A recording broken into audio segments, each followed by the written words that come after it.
Você é a escada da minha subida, você é o amor da minha vida, é meu abrir de olhos no amanhecer, verdade que me leva a viver.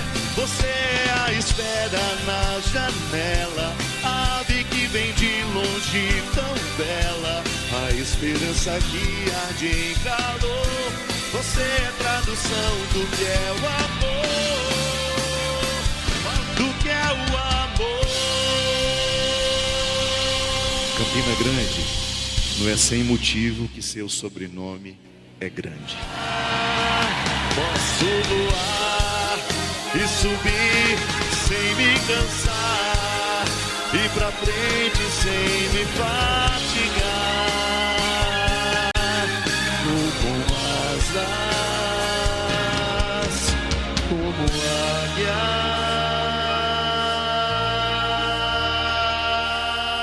Pois confio no Senhor.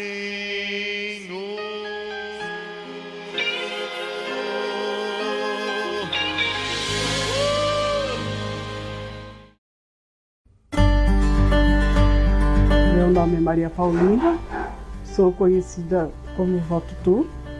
Voto Tu veio através das coisas sociais, né? Que eu comecei a fazer. Minha mãe veio com 17 anos aqui, então eu tenho 68 anos, então sou 68 anos Brasilândia, né? Sou mãe de 6 filhos biológicos, 4 adotivos. Tudo que eu faço, que eu abraço, eles estão sempre juntos. Graças a Deus, aonde eu moro, na Zona Norte, eu sou muito respeitada, sou muito querida. Quando eu chego ali na rua, se eles estão fazendo alguma coisa errada, olha a avó, olha a avó tá chegando.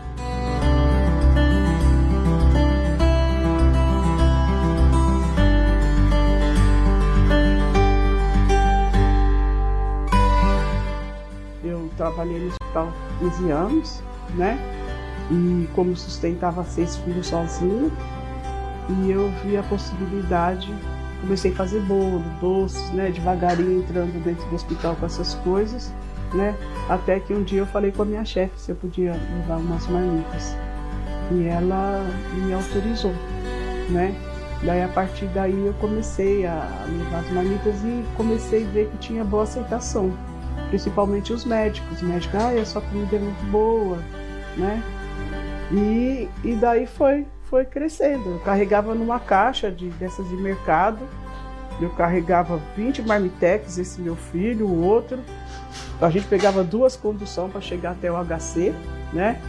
E a gente levava essas marmitas. Daí chegou um tempo que já estava ficando muito, né? Muito grande. E eu já comecei a ter a ideia de pedir a conta para sair do hospital, porque eu já via que eu conseguia sustentar meus filhos só com as marmitas. Eu lidei muito com pessoas no Hospital das Clínicas, eu vi muitas histórias, né? E quando eu fui trabalhar no particular, eu vi a diferença.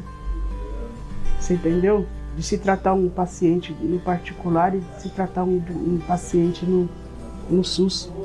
É totalmente diferente. E envelhecer na periferia é muito triste. Entendeu? Eu não digo por mim, porque graças a Deus eu sou abençoada pelos meus filhos, graças a Deus, mas eu sou uma exceção. Comecei a fazer os programas sociais, né? Porque daí você começa a ver as necessidades que tem em sua volta, né? E daí sentei com meus filhos e nós começamos a abraçar essa ideia de poder ajudar um pouquinho. Eu tenho um pequeno salão, né, onde eu moro, na Virajuba, e esse salão eu uso para isso. É um salão pequeno, é um salão humilde. A avó faz a feijoada, né, com as coisas que a gente ganha. Se falta alguma coisa a gente coloca, nós fazemos a feijoada. Mas tem gente que traz cocada, tem gente que traz baião de 2, tem gente que, né, então vai unindo as forças, né, e sai uma festa muito bonita, que começa tipo mais ou menos umas 11 horas da manhã e vai até às 8 da noite. É no boca a boca mesmo. A gente sabe, fulano toca viola, então convidar ele, entendeu? Ah, o menino ali faz malabarismo, vamos lá, né, falar com ele. E eles vêm agregando, e a gente começou com 5. A nossa primeira festa teve umas 20 pessoas, agora já, o ano passado teve umas 130, 140. Esse é o 5º ano, né? Então o que a gente percebe? Que quando termina a festa, a gente sempre tem pessoas que querem vir.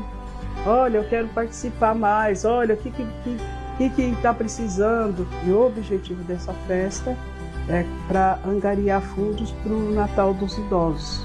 Na minha rua, nós temos muito idosos. É uma rua que a faixa etária é de 80, 90, 75 anos.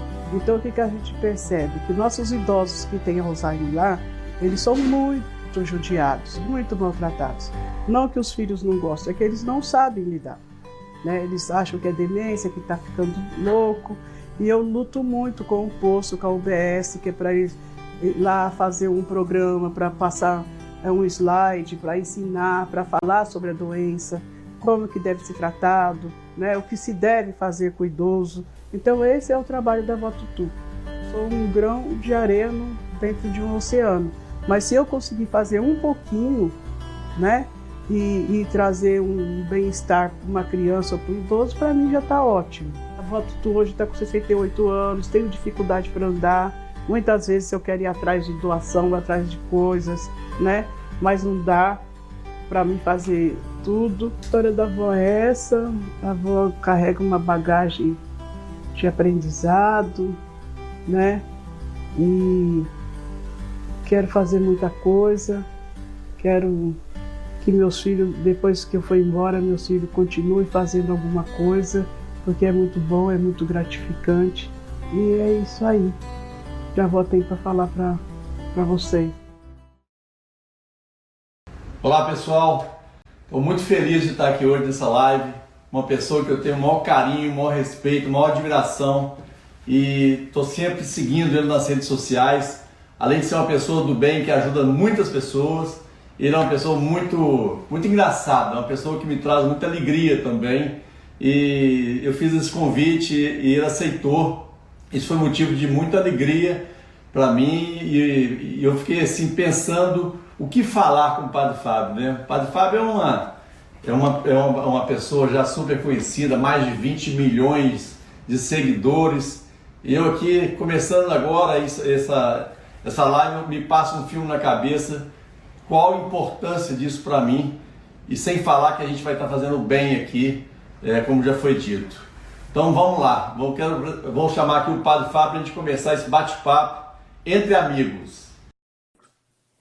Oi, Padre Fábio. E aí, rapaz? Boa noite. Bem? Tudo bem com você? Tivemos uma dificuldade técnica aqui, mas já vamos podendo começar. Não, né? já deu Obrigado certo, aí. já. Obrigado pelo Já carinho, deu viu? certo. Fiquei muito feliz, muito feliz. Imagina. Tem Prazer. noção como eu tô feliz. Ontem, inclusive, Padre Fábio, tem uma passagem legal que ontem eu liguei para minha mãe, né? Minha mãe mora lá em Santo Antônio do Monte, que é vizinha da sua cidade, né? Aí todo domingo eu ligo para minha mãe. Aí eu falei, mãe, reza para mim, para eu ficar calmo amanhã, vou estar fazendo uma live com o Padre Fábio. Ela falou assim, meu filho, você não tem que preocupar com isso não. 2 pessoas boas que fazem o bem, Deus vai abençoar. Então você Já relaxa, tá abençoado. vai dormir tranquilo. Então foi muito bom ela ter me falado isso aí. A live é sempre uma oportunidade que a gente tem de conhecer as pessoas, de falar com o nosso público. Esse momento tão difícil que nós estamos vivendo, eu acredito que seja de primordial importância a gente falar daquilo que de bom também a pandemia está nos trazendo, né? Com certeza. E poder falar disso com você, uma pessoa que abraçou o meu convite quando nós tivemos a oportunidade de ter um contato através de pessoas que nos conheciam. Quando eu lhe falei do projeto da Vototu, você imediatamente acatou, e eu estou muito feliz, muito, muito feliz com essa ajuda que nós vamos poder mandar para ela. Vai ser de grande valia. E a gente está muito feliz, viu, Padre? Porque a gente tem muito amigo, né? Graças a Deus, a gente tem muitos amigos do Brasil todo, e as pessoas estão engajadas. A gente falou muito sobre esse projeto da Vototu. que o senhor também está à frente disso aí, como ninguém, e sabe da necessidade, né? A gente sabe como que é a luta da Vototur, que hoje na Brasilândia a quantidade de mortes lá do COVID é enorme e ela precisa de recursos. Esses dias eu estava vendo ela online e ela fazendo lá 100 pãezinhos para distribuir, quer dizer, é uma dificuldade enorme que ela tem mesmo. Então, é muito importante que todos nós ajudemos, né, de fato, e eu estou aqui pedindo a todos os meus amigos que me ajudem eu estou nesse projeto com o senhor, porque eu sei o tanto que isso vai fazer bem a tantas pessoas. Então, pode contar comigo para esse projeto e outros projetos sociais que o senhor está à frente, porque eu acredito e confio muito no senhor e gosto muito do senhor. Obrigado, Márcio. Muito obrigado. Eu acredito o seguinte, que existem coisas que Deus nos permite ver. São muitas as necessidades do mundo, mas algumas Deus nos permite encontrar, tocar de maneira muito, muito pessoal, muito particular. Então, acho que aquilo ali é uma forma que Ele tem de nos dizer, olha, Fábio, eu gostaria que você cuidasse disso. A partir do momento que eu vejo uma pessoa como a Vototur fazendo a diferença no meio onde existe tanta morte, nós sabemos que a Brasilândia é hoje o bairro brasileiro onde nós temos o maior número de mortes por Covid-19.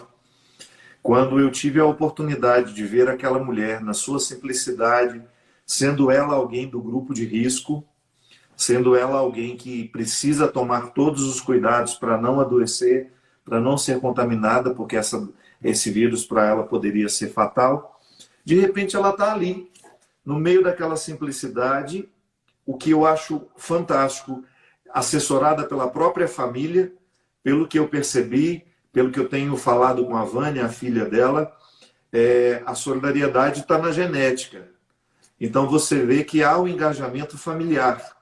Todo mundo tentando fazer alguma coisa, todo mundo se unindo ao coração daquela mulher para poder fazer a diferença. A gente sabe que na Brasilândia existe muita simplicidade, muita necessidade, e ela está realizando um sonho de criança, né? O que eu acho interessante é isso. Você, como empresário, como um homem do mundo corporativo que você é, um homem muito bem sucedido nos negócios, você está ajudando um ser humano que sempre teve o sonho de ter essa panificadora. E o que é mais interessante, foi a pandemia que proporcionou a ela uma pequena montagem de padaria, digamos assim. Ela não tinha recurso, mas como foi uma época de muita solidariedade, ela acabou recebendo muitos mantimentos, muitas coisas que facilitam o trabalho dela, um pequeno forno, uma pequena linha de montagem, e ali ela começou com 100 pães diários.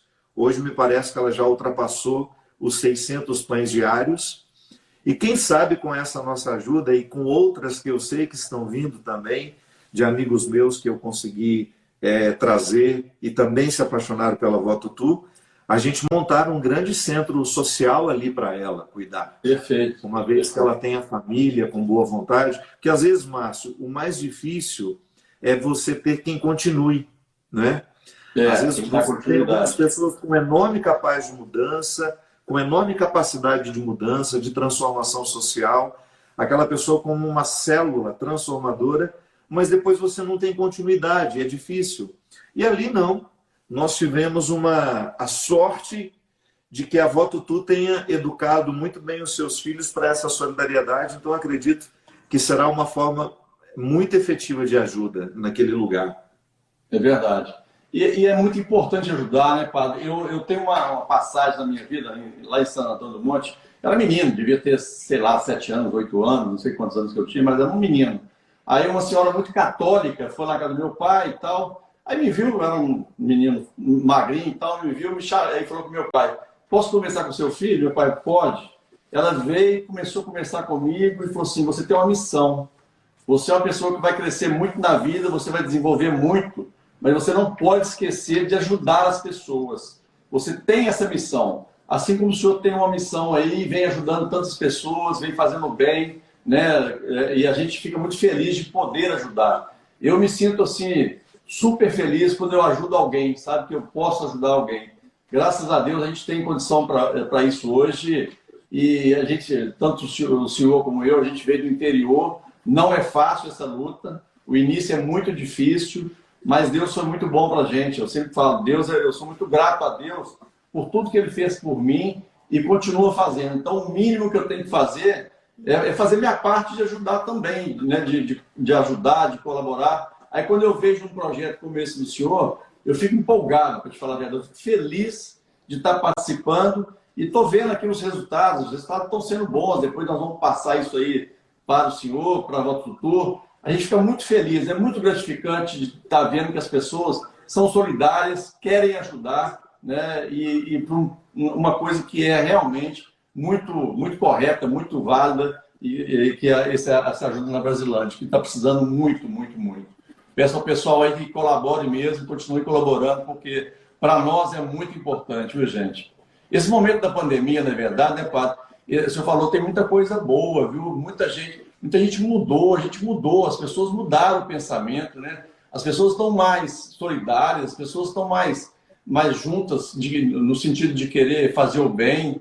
Então, tudo isso é muito importante, viu? Isso é uma coisa positiva nesse momento. Filosoficamente, o sofrimento ele é talvez um dos maiores facilitadores da identificação humana, né? A gente se identifica muito quando nós vemos alguém sofrendo, quando nós nos deparamos com o sofrimento de alguém, de alguma forma nós tocamos em nós.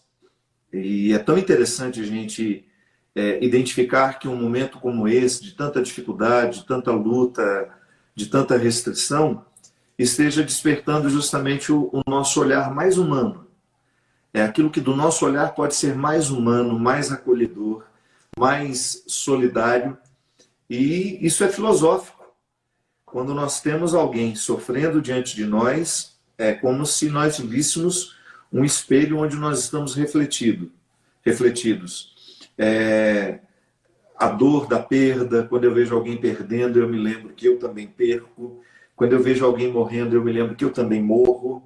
Quando eu vejo alguém com fome, eu fico imediatamente colocado naquela condição, sim. Eu também um dia posso experimentar isso, ou também já posso ter experimentado, né? Eu tive uma vida muito difícil.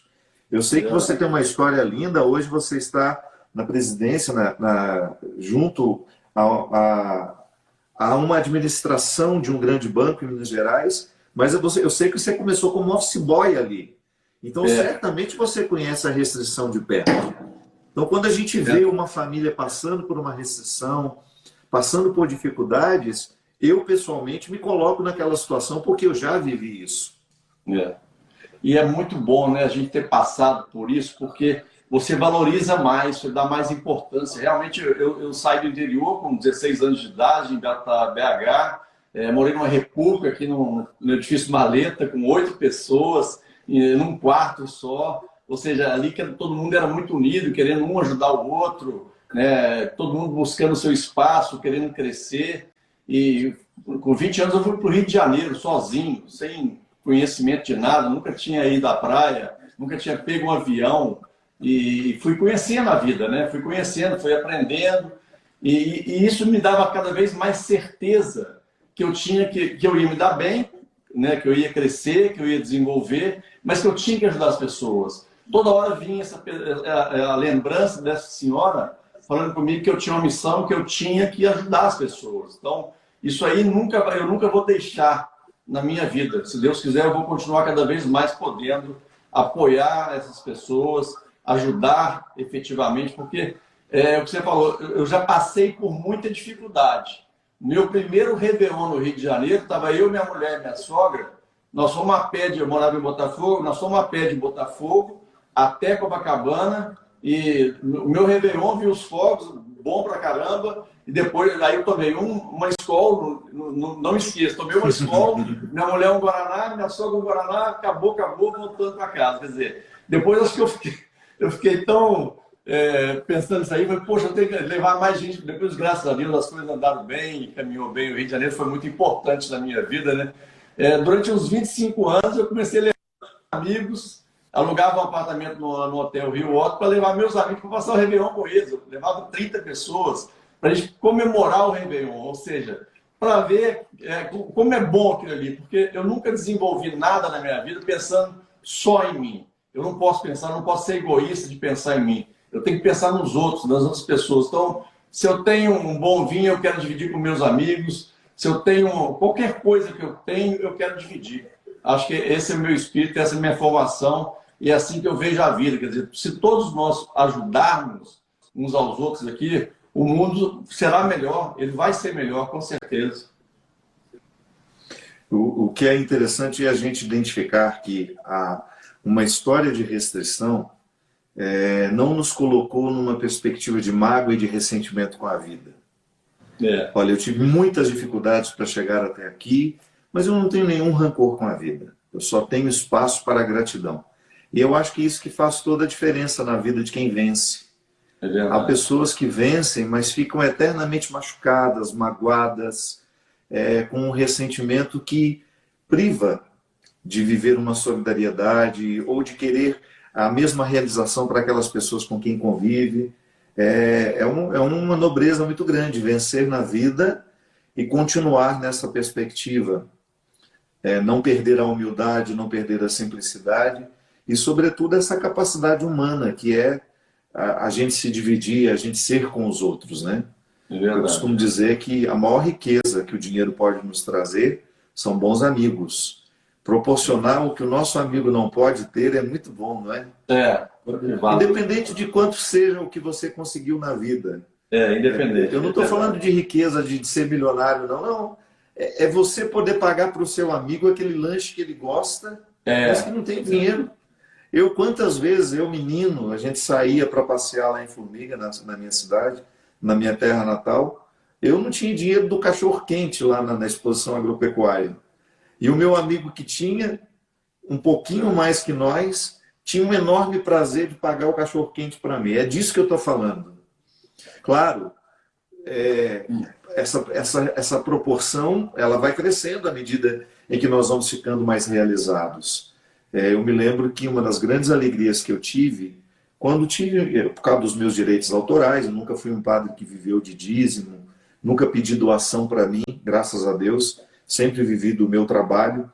E o resultado do meu trabalho, a primeira coisa que eu tive enorme prazer de fazer, foi arrumar a vida da minha mãe, que vivia com muita dificuldade, que vivia com muita restrição. Então, quando o meu primeiro dinheirinho, minha maior satisfação foi organizar a vida da minha mãe. E eu nunca deixei de ter esse prazer. Depois que eu fiz da minha mãe, fiz pelos meus irmãos e faço pelos desconhecidos sempre que posso. Uma oportunidade que eu possa alterar a vida de alguém com algum gesto que me coloque nesse movimento de gratidão. A vida me deu muito mais do que eu preciso, Márcio. Eu sempre digo isso. Eu recebi muito da vida. Eu sou grato a Deus por todos os dons que Ele me deu, por eu ter tido a oportunidade de florescer esses dons, de ter as pessoas certas no meu caminho.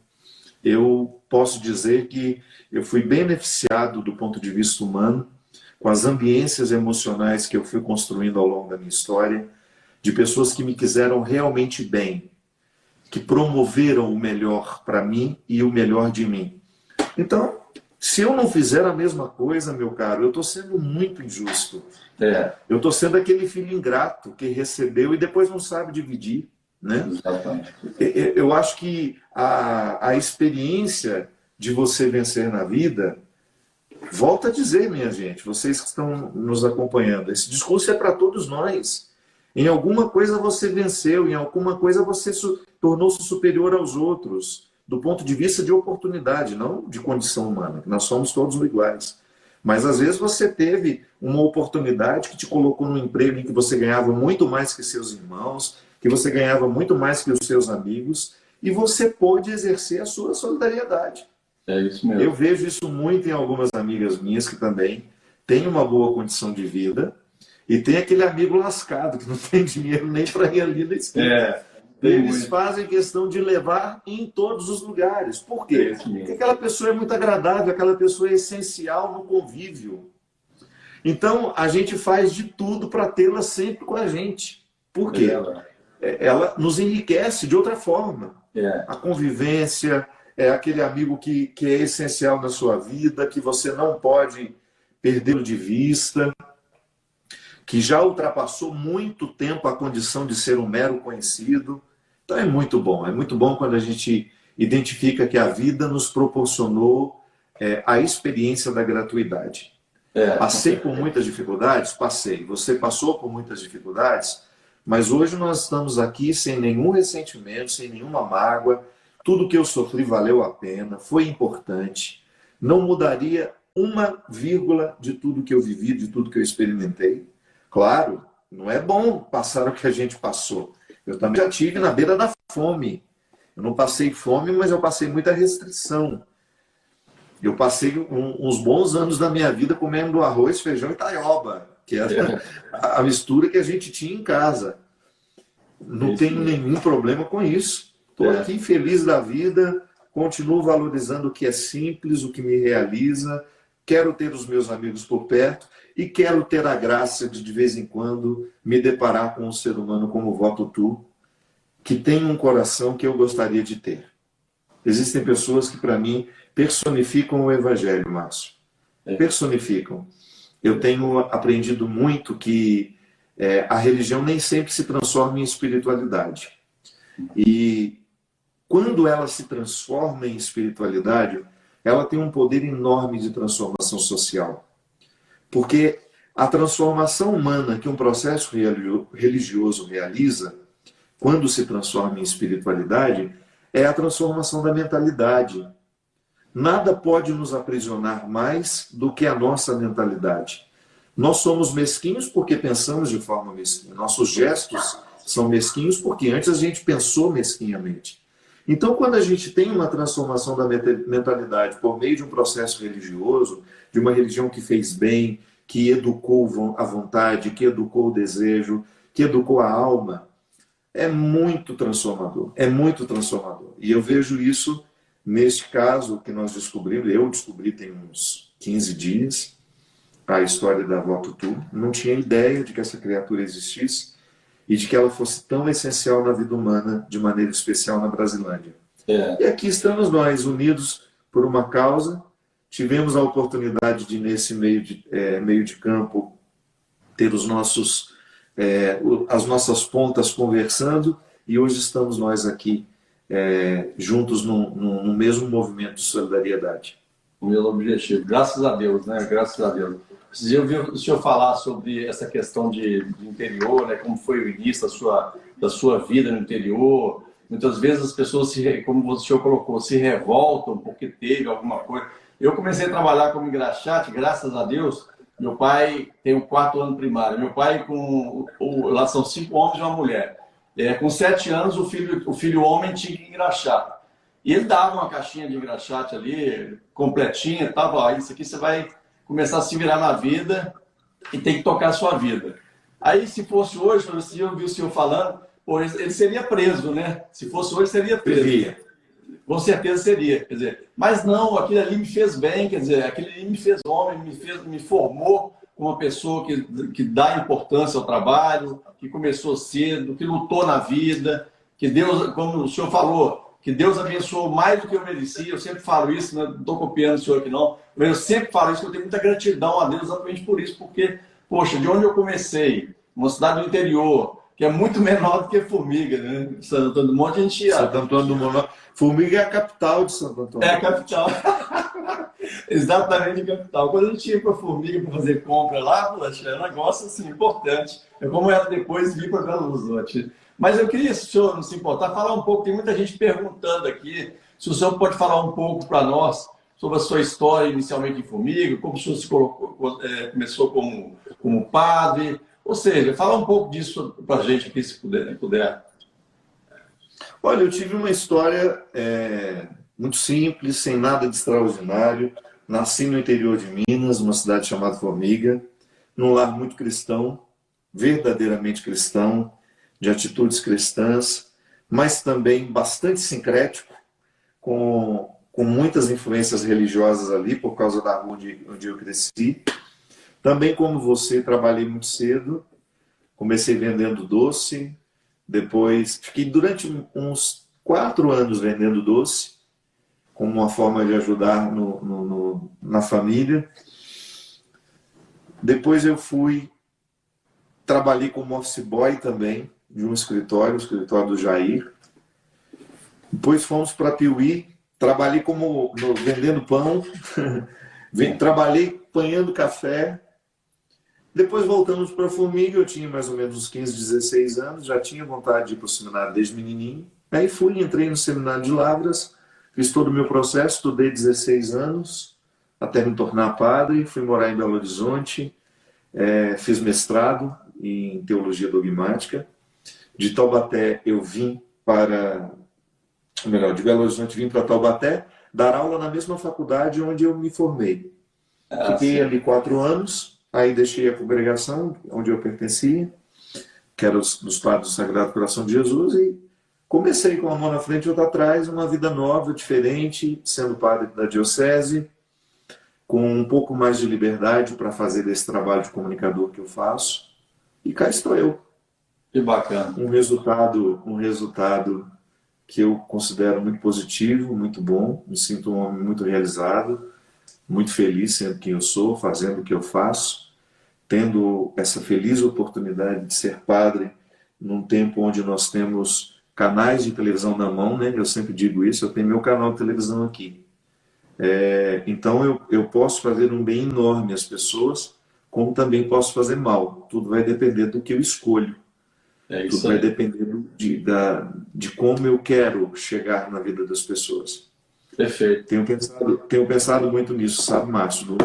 Importante. Já que a palavra está tão democrática, todo mundo pode dizer o que quiser, na hora que quiser, e isso vai repercutir de acordo com o interesse que isso vai despertar. Eu tenho ficado muito, mas muito consciente do poder que a gente tem com as nossas mídias, com a oportunidade de falar com as pessoas. Perfeito. Muito sério isso. É isso mesmo. Tem muita gente, tem 6 mil pessoas, para mim é muito, tá? Para o senhor não é nada não, mas para mim é muito. Tem 6 mil pessoas. É isso, rapaz. Se eu ligar uma live e tiver uma pessoa, eu vou conversar com ela do mesmo jeito. Mas tem 6 mil pessoas aqui e olha que interessante, a gente está falando aqui da Voto Tour e várias pessoas pedindo para confirmar se a conta é a que está aparecendo aí. É isso mesmo. Essa conta completa, pode depositar, pode fazer o depósito aí, que vai ajudar muito para a gente, né? Bastante mesmo. Vale a pena lembrar.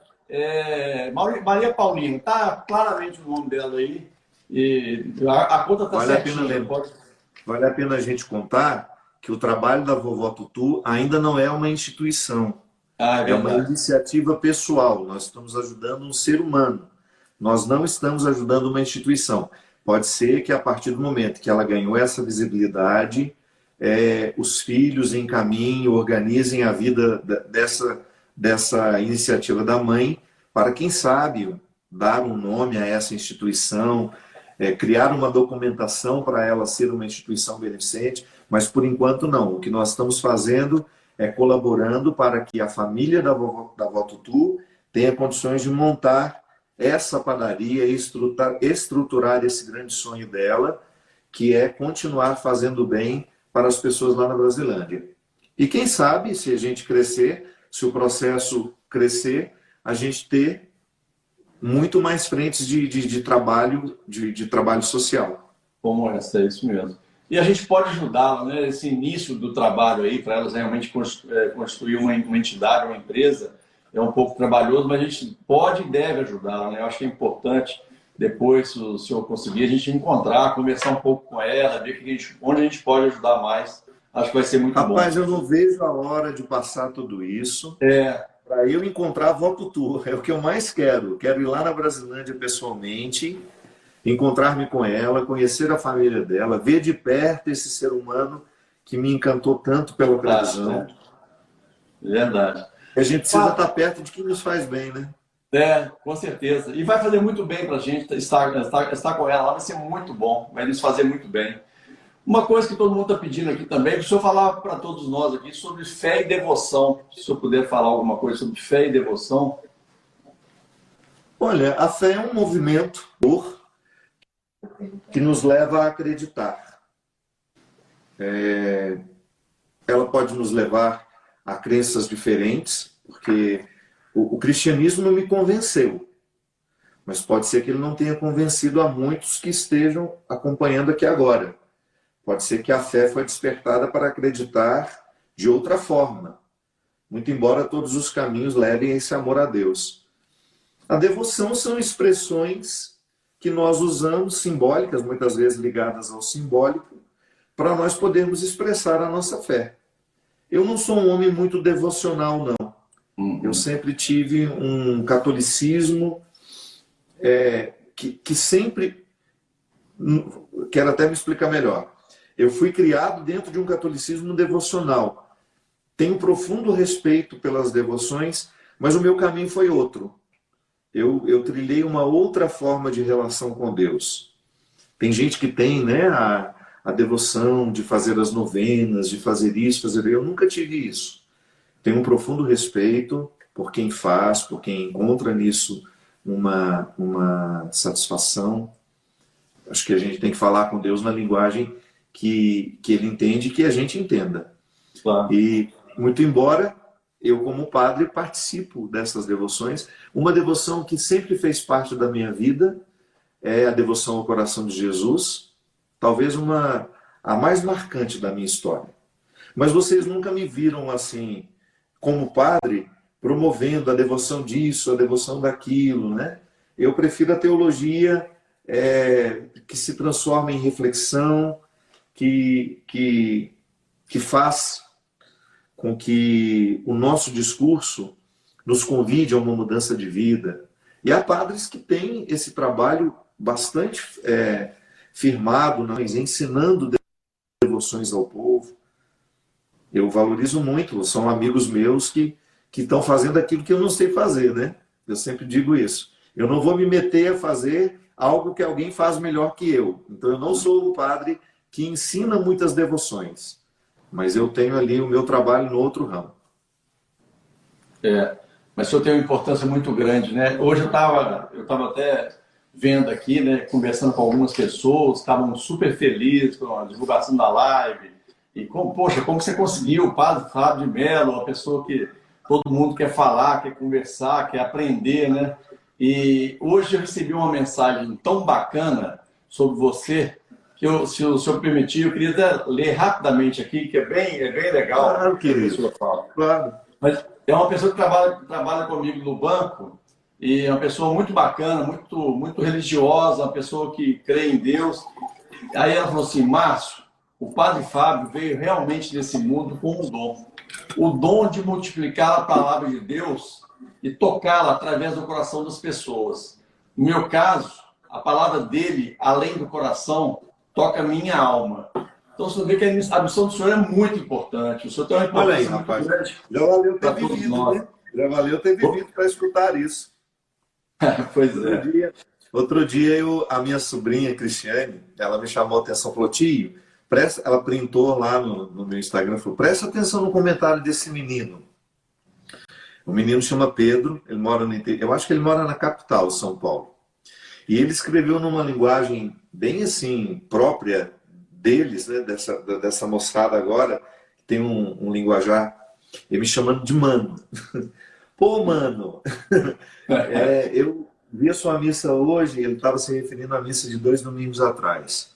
E eu nunca tinha me sentido digno de participar, eu não te seguia, comecei a te seguir na quarentena. E aí ele começou a relatar, de uma forma muito específica, muito própria da linguagem dessa moçada, o quanto ele estava feliz em ter feito uma experiência de Deus a partir da missa. Eu fico, Márcio, muito responsabilizado com isso, sabe? Sim. Porque é tão interessante saber que você extrapolou o muro, porque uma coisa é eu fazer uma comunicação que vai atingir aqueles que eu atinjo sempre. Eu falar com... Eu não gosto da expressão rebanho, mas ela se aplica, né? Porque não gosto da expressão ovelha, minhas ovelhas, não. São meus fiéis. Aquelas pessoas que são fiéis como eu, no mesmo propósito. Somos fiéis juntos. Mas quando você está acostumado a falar com aqueles que já querem lhe ouvir, a gente pode ficar acomodado, é confortável, né? É verdade. Agora, quando você fala com uma pessoa que não passaria na porta da sua igreja para lhe ouvir, aí é muito especial. É muito especial. E eu percebo que Deus me deu essa missão. Às vezes eu escuto muito assim, né? Muita gente, o senhor só está no meio dos artistas, o que é um exagero, né? Eu custo a encontrar os meus amigos que são famosos, muito embora tenham verdadeiros amigos no mundo famoso. É verdade, tem sim. Mas, e às vezes as pessoas não entendem que também nesses lugares e com essas pessoas é preciso que a gente esteja. E o meu dia a dia é aqui, na roça, com as pessoas simples. O meu dia a dia é marcado pela simplicidade.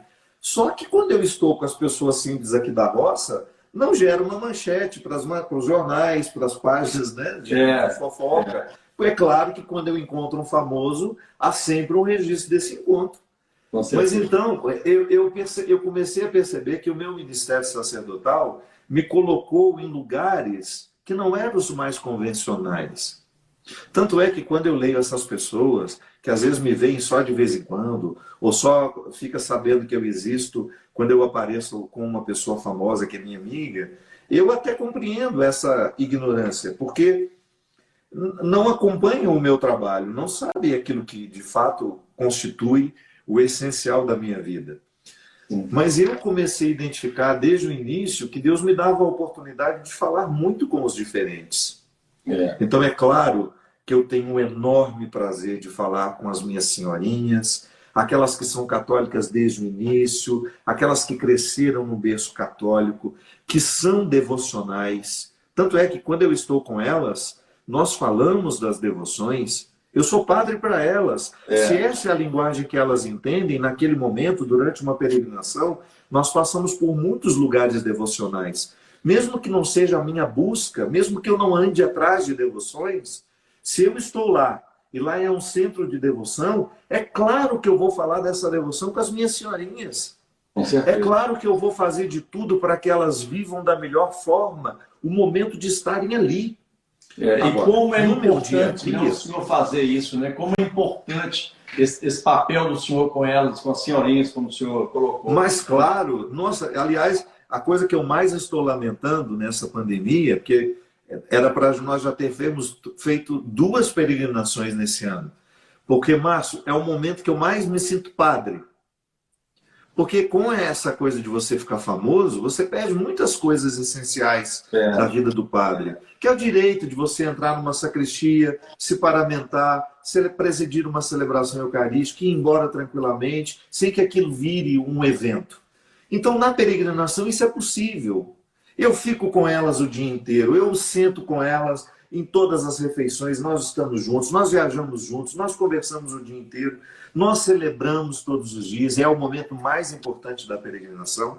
Quem peregrina comigo sabe o tanto que eu prezo pelo momento da espiritualidade. Nós brincamos muito o dia inteiro, a gente ri muito o dia inteiro, porque geralmente são pessoas muito de bem com a vida, num momento já sem filtro, falando o que vem à cabeça. Eu adoro gente assim, adoro gente de verdade. Então, no momento da espiritualidade, eu me dedico, mas, meu Deus, eu quero que elas saiam daquele momento com o melhor de mim, o melhor que eu posso oferecer. Então, eu não nego que o meu trabalho dentro da igreja tenha uma importância enorme. Eu sou padre da Igreja Católica. Perfeito. E o primeiro público que eu atinjo é o meu público católico. Agora, eu fico muito feliz quando eu vejo uns comentários assim: padre, eu sou evangélica, mas eu lhe acompanho. Padre, eu sou espírita, mas eu lhe acompanho. Padre, eu sou do candomblé, mas eu lhe acompanho. Eu sou muçulmano. Quantas vezes eu me deparei com depoimentos de muçulmanos que se identificavam com as minhas pregações. Que bacana.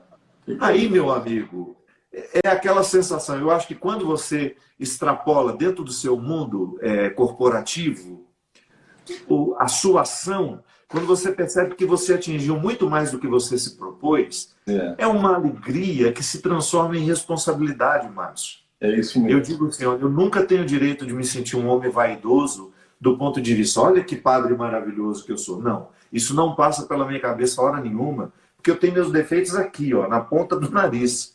eu convivo com eles toda hora. Eu não tenho ilusão sobre mim. Da mesma forma como eu não quero ter ilusões sobre outras pessoas. Então eu não admito viver iludido comigo. Eu sei quem eu sou, sei que eu sou miserável, faço questão de ter essas misérias diante de mim.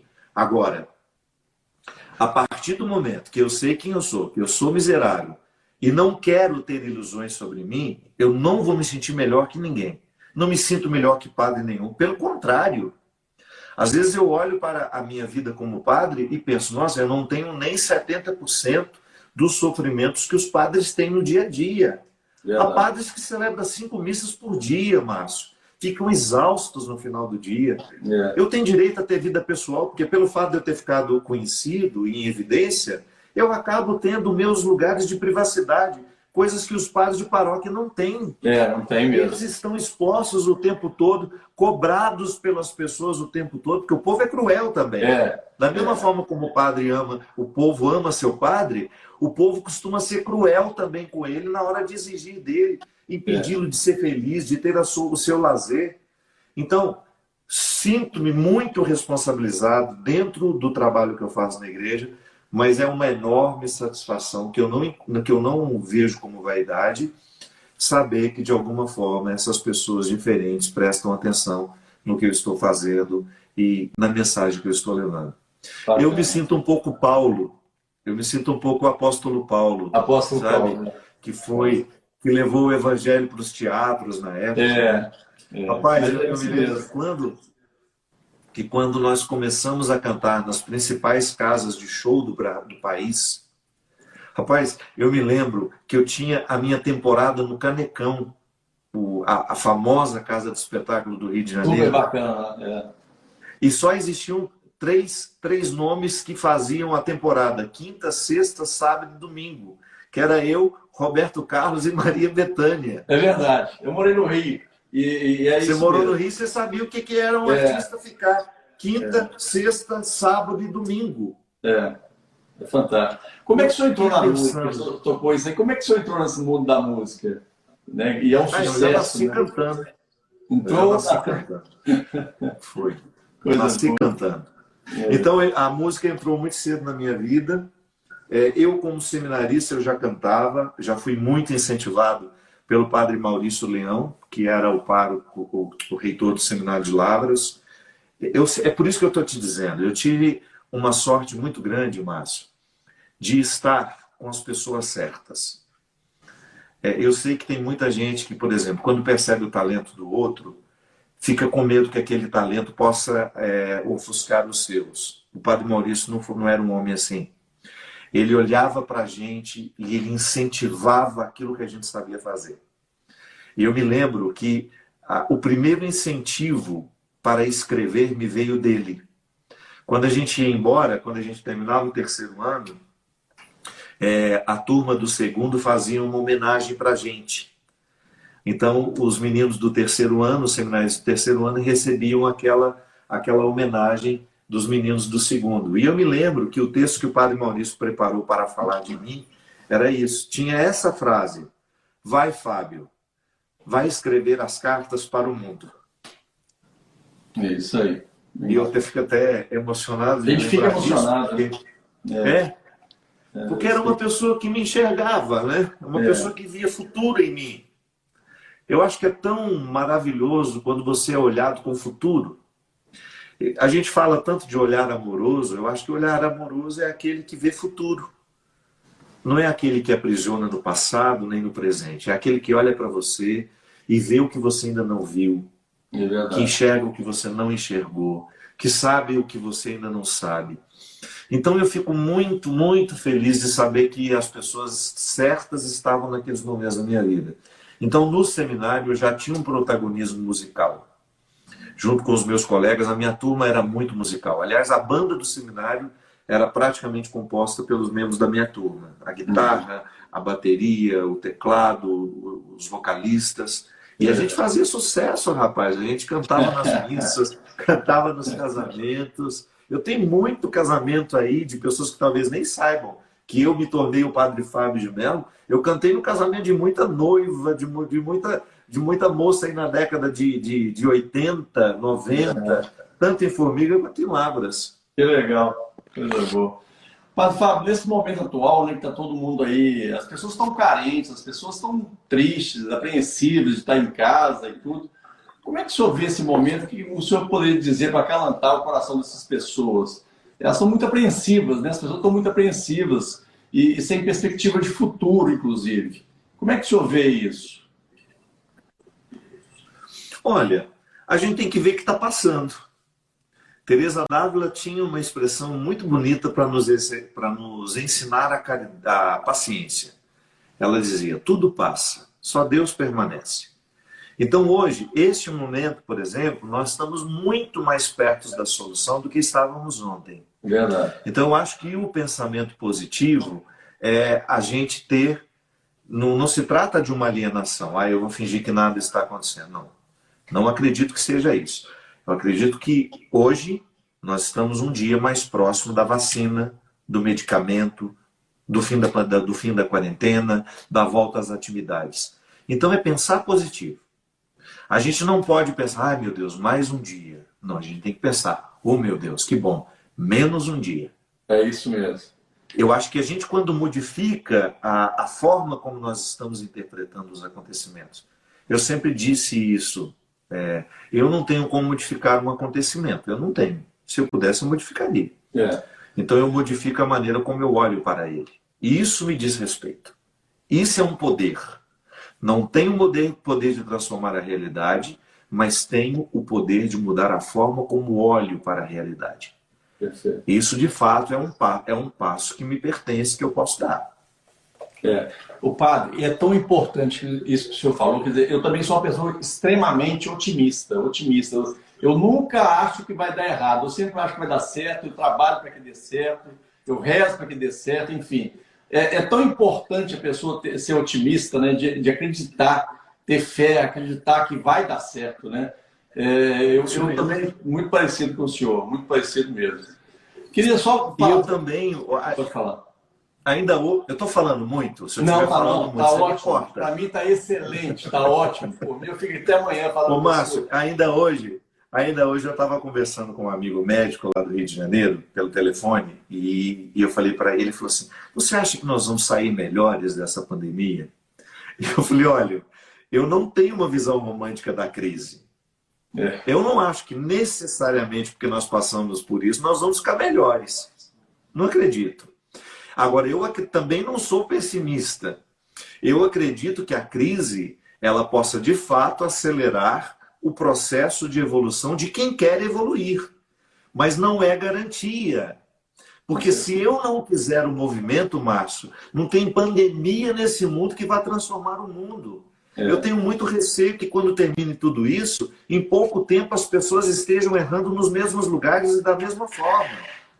A pandemia, essa visão perfeita, romântica, quando nós saímos daqui, nós seremos todos mais humanos, nós vamos valorizar mais as pessoas. É mentira. Nada. Vamos largar essas visões românticas para lá, porque a gente vai ficar decepcionado em 2 tempos. Depois você vai conviver com as pessoas e você vai ver que elas não mudaram nada. Agora, eu posso mudar. Cara, e se eu mudar 20%, já está ótimo. Está ótimo, está muito bom, com certeza. Cara, se cada um de nós mudarmos 20% no nosso comportamento, já vai ser maravilhoso. E quem não mudou, o problema é dele. O que eu vou fazer? Eu não posso viver a pandemia nem pelo outro. É um limite que eu tenho. Por mais que eu ame, não tenho como entrar no coração do outro e mudar a perspectiva dele. Com certeza. Padre Fábio, eu sou seguidor do senhor já há bastante tempo, né? Acompanho bastante e fico assim, super feliz de ver as histórias que você coloca, né? Histórias ou as brincadeiras que você faz. Ontem mesmo eu vi uma brincadeira lá do Vai Passar. Tinha uma pilha de roupa de 3 metros de altura. Todo mundo rindo pra caramba. Quer dizer, isso é muito legal. Você traz alegria para o povo brasileiro, né? Você tem 20 milhões de pessoas que te seguem, isso é um fenômeno. E outro também que eu e minha mulher, a família da gente, o tal do Coronga. Puxa, 3 vezes você postou ali do Coronga, e carne antiga. O velhote sem paciência, né? Eu fazia um personagem. Imitando o pessoal do interior. Imitando o pessoal do interior, e é assim que a gente fala mesmo. Cara, é muito bom. Quer dizer, é você mesmo que escreve isso tudo, você que desenvolve essas histórias? Ah, não. Como o meu Instagram tem tanto. As pessoas têm muita confiança de falar comigo ali. Então eu não deixo ninguém administrar, não. Minhas redes sociais. O único que eu não tomo conta é o Facebook. Então, mas aqui no Instagram, quem mexe somente eu. No Twitter a mesma coisa. Legal, muito bom. Parabéns aí, que são muito, muito interessantes. O humor ajuda, né, Márcio? O humor é muito bom. É uma bom. forma de aproximação. Mas, Fábio, nós já estamos com 7.600 pessoas já seguindo a gente.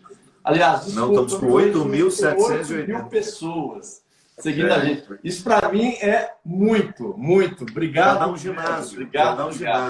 Eu queria aproveitar também, Padre Fábio, agradecer aqui a todas as pessoas estão muito solidárias desse projeto nosso, né? Contaram aqui agora, chegou em 9.000 pessoas.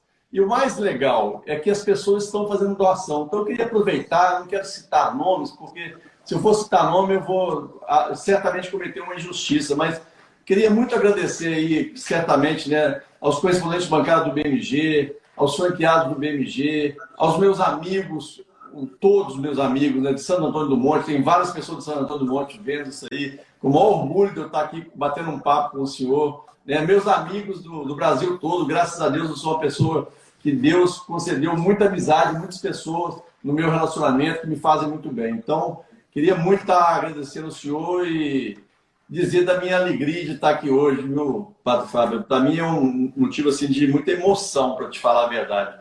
Tanto é que eu estava apreensivo, mas eu sei como que você eu vejo o seu jeito de ser, um cara simples, um cara tranquilo, que passa tranquilidade para a gente. Então aí eu fui melhorando, como diz, eu fico ansioso, mas graças a Deus, fui passando por isso. Mas nós estamos conseguindo um objetivo nosso, viu? Graças a Deus, a gente já está com um nível de doação muito bom mesmo. Queria ver com o senhor, para o senhor falar um pouco do cenário no mundo corporativo, como o senhor vê isso aí no futuro.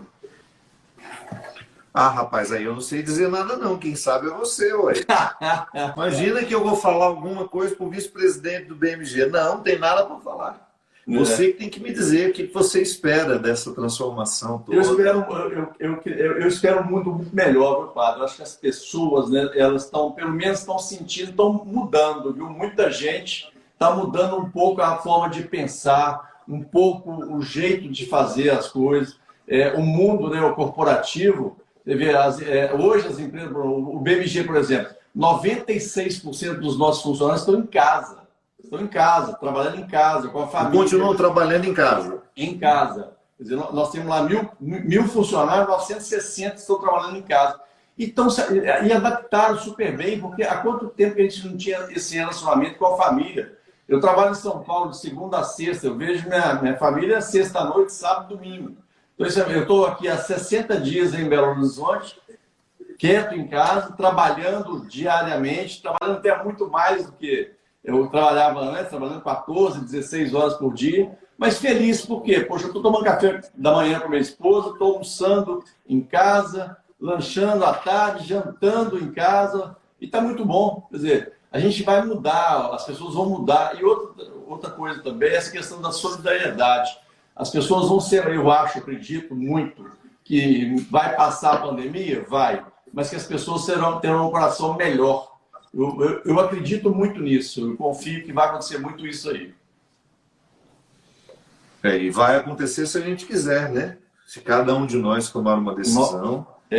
Eu pessoalmente não gosto de passar nenhum perrengue sem que ele me deixe seus benefícios. Pelo amor de Deus, seria muita burrice da minha parte viver tantas restrições e não aprender com elas. Então eu quero sair desse processo, como eu dizia antes, pelo menos 20% melhor, com o meu olhar mais aguçado. Rapaz, primeiro benefício dessa pandemia, eu descobri que 98% das reuniões a gente não precisa sair de casa. É verdade. A gente não precisa nem viajar mais. É muita coisa que a gente pode fazer daqui, quietinho de casa. Então isso já é um grande aprendizado. A gente vai se deslocar menos. É verdade. Mas, Fábio, como é que o senhor vê essa questão da importância da caridade e de ajudar as pessoas, que é o que o senhor mais faz aí, mais trabalha? Como é que o senhor vê isso aí? Olha, eu acho que é um movimento humano que a gente precisa aprender, né? A gente não nasce caridoso. Claro que algumas almas já vêm com plus, sei lá de onde veio isso, se é genético. Tudo em nós precisa ser educado. Eu também não tenho uma visão romântica do ser humano. Não tenho mesmo. Não acho que a gente... Essa coisa, a criança é uma coisa linda. Não é não. Criança, se você não educa, ela vira um monstro. Ela se transforma numa coisa extremamente egoísta. Nós somos naturalmente egoístas. Na infância faz parte do processo humano. A gente não tem condições de sair de nós. Por isso que a gente chama de indivíduo, né? Não pode ser dividido. Não sabe ser dividido. Então a gente nasce indivíduo e a gente vai se educando para ser pessoa. Então a caridade é a mesma coisa. Perfeito. Ou a gente se educa para vivermos caridosamente, se a gente, quando a gente é criança e a mãe da gente não insiste para a gente aprender a dividir o brinquedinho, a dividir o lanche com o coleguinha, a gente vira monstro. Vira mesmo. A gente vira um monstro. Então, aquilo que a gente não educa em nós, não esperemos que vá ser diferente. Se você tem filho, comece a educar o seu filho para o respeito desde cedo, senão daqui a pouco ele manda em você. Ele te ameaça. Ele grita com você como se ele tivesse 2 metros de altura. Então, tudo em nós precisa ser educado. Então, o movimento da caridade hoje, nós estamos tendo necessidade de sermos caridosos, é fruto de uma educação. Perfeito. Olha, Fábio, falta aqui somente 2 minutos para terminar. Por mim, eu ficava aqui a noite toda falando com o senhor, mas eu quero muito agradecer ao senhor por essa oportunidade. Para mim foi um prazer enorme. Eu fiquei muito feliz mesmo, de coração, muito grato ao senhor por ter me proporcionado essa 1 hora aqui, tão rica, né? Tanta coisa boa que eu vi na minha vida. Eu queria que me colocasse à sua disposição do que você precisar. Eu quero estar mais próximo do senhor, porque o senhor traz uma coisa boa, o senhor traz uma energia boa, o coração da gente fica mais calmo. Quando eu conversando com o senhor, o coração fica feliz, fica bem. Então eu queria muito estar próximo do senhor, São Paulo, Rio, BH, onde o senhor estiver, se eu puder ajudar em alguma coisa. O senhor sabe que tem um amigo aqui, e um amigo que vai ajudar muito, que é muito o seu bem, tá? Que Deus continue te abençoando, te dando muita força, porque a sua vida não é fácil. Eu sei que não é fácil, mas que Deus continue te abençoando cada vez mais e te ajudando, te dando força, efetivamente, para conseguir essa sua missão, que é muito linda, viu? Que eu tenho muito orgulho de falar que eu estive com o Padre Fábio. E graças a Deus as doações foram muito boas. O valor que a gente recebeu aí foi bem importante, mais de 25 toneladas de alimentos aí lá para Votutu. Então, eu tenho certeza que vai dar mais do que isso, mas agora está nisso. Então, assim, obrigado. Que maravilha. Gratidão eterna, viu? Gratidão mesmo. Obrigado. E já que nós somos mineiros, sigamos o conselho do poeta Drummond de Andrade, que, embora fosse poeta, não tinha nenhuma visão romântica da vida. Ele era um homem duro, duro. E mesmo assim a sua poesia nos inspira muita realidade, uma realidade bonita. Ele dizia, não nos afastemos muito, vamos de mãos dadas. Eu acho que essa é a grande questão. Toda vez que nós identificamos alguém que pode nos ajudar a chegar além, vamos de mãos dadas, porque é a melhor forma. Muito obrigado pelo convite. Obrigado, extremamente honrado. Obrigado. E vamos falando mais, fica com Deus aí. Muito obrigado. Eu quero contar para os meus seguidores o presente que você me deu. Posso? Pode, claro. O Márcio, gente, sabendo que eu estou agora me preparando para ter mais contato com vocês através do meu canal no YouTube, que, aliás, eu convido você, se ainda não se inscreveu, o Márcio falou que ele queria me dar um presente para me ajudar nesse aspecto. E ele está montando um pequeno estúdio para mim, para que eu tenha condições de fazer aqui a minha programação, fazer com qualidade, quem sabe, um programa diário, né? Imagina se eu desse conta de fazer isso, um programinha de 10 minutos diários, vamos ver como vai ser a disposição. mas de qualquer maneira eu estou ganhando desse homem aí um grande presente, que é montar um pequeno estúdio em casa para que eu tenha condições, em casa ou em algum lugar. Vamos escolher onde vai ser isso, para eu ter condições de fazer esse trabalho de evangelização. Tá ótimo. E fazendo chegar através das redes sociais uma mensagem de amor, de esperança e uma boa notícia, como é o Evangelho. É isso aí. Obrigado. Eu quero lá conhecer, hein? Assim, quando o senhor for inaugurar, faço questão de ir lá em Taubaté. Vai ser um prazer enorme. Texas.